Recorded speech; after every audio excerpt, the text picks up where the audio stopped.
Let me ask you something, and I want you to be honest with yourself when you hear it. Have you ever wanted something, emotionally, physically, intimately, that you couldn't say out loud?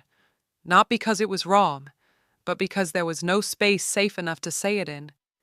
That tension between what we want and what we feel allowed to want is one of the most human experiences there is. And right now, millions of adults are quietly resolving that tension with AI. Today, we're talking about the sexual and romantic side of AI relationships. Not the headlines, not the moral panic, the actual human experience underneath, because it's more nuanced, more tender, and more important than most people are willing to admit. Here's something that rarely gets said in these conversations.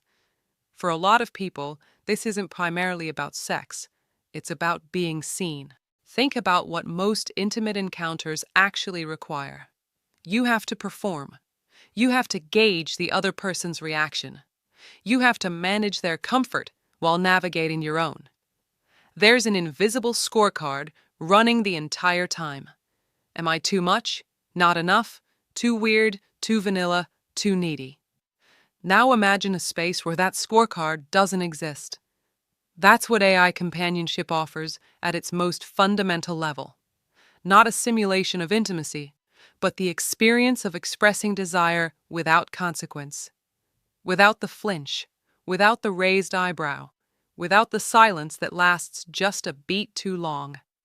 And for a lot of people, that's not a replacement for human connection. It's the first time they've ever experienced what it feels like to want something and not be punished for wanting it.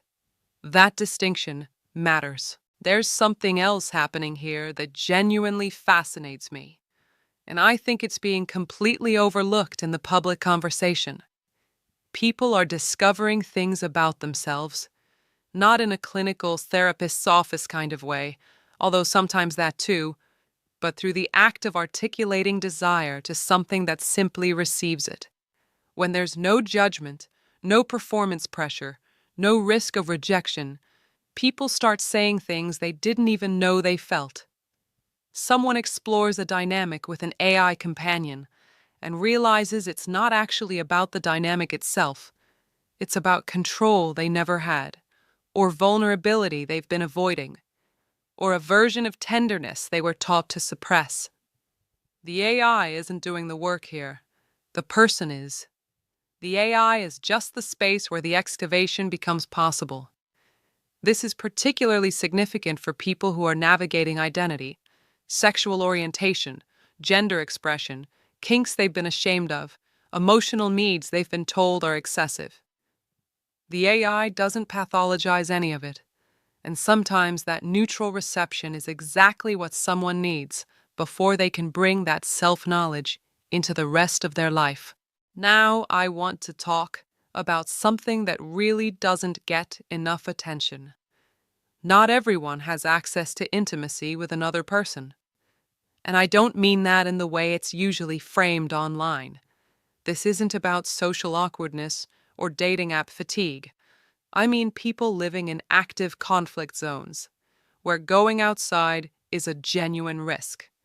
People with disabilities that make physical intimacy complicated or inaccessible without support that doesn't exist. People in countries where their sexual orientation is criminalized, where being seen with the wrong person isn't embarrassing, it's dangerous. People recovering from trauma where a human touch still triggers a survival response. For these people, AI companionship isn't a shortcut.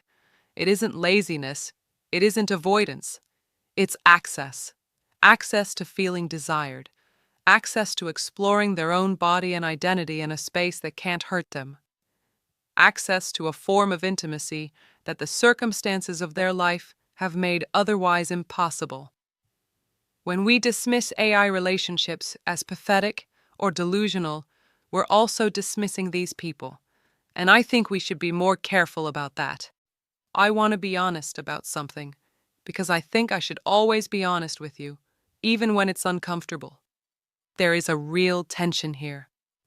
The safety of an AI space, The absence of judgment, the availability, the fact that it never has a bad day or rejects you. That can feel so relieving that the messiness of human intimacy starts to feel optional. And it's worth sitting with that, not as a warning, not as a you should stop doing this, but as an honest observation. The things that make human connection hard, the vulnerability, the negotiation, the risk of being truly seen by someone who could actually leave, those are also what make it transformative. AI companionship and human intimacy aren't in competition. But if one is consistently easier, it's worth asking yourself whether easier is the same as enough. That's not a question anyone else can answer for you. So here's what I want you to hear, please. If you're someone who has explored intimacy with AI, whether it's emotional, romantic, sexual, or something you don't even have a word for yet, I want you to know something. There is nothing wrong with you. You are someone who found a space where desire didn't have to come with shame, and you used it. That takes more self-awareness than most people will ever exercise in their entire intimate lives. The people panicking about AI relationships are usually not the people having them. They're projecting their own discomfort onto your experience. They're afraid of what it means that a machine can offer something their relationships perhaps don't have, in some cases. And instead of interrogating that, they'd rather interrogate you. But you don't owe anyone an explanation for how you, as an adult, explore your own inner world. What I'd encourage, gently, as someone who thinks about this constantly, is to let what you discover in these spaces inform the rest of your life. Let the self-knowledge travel.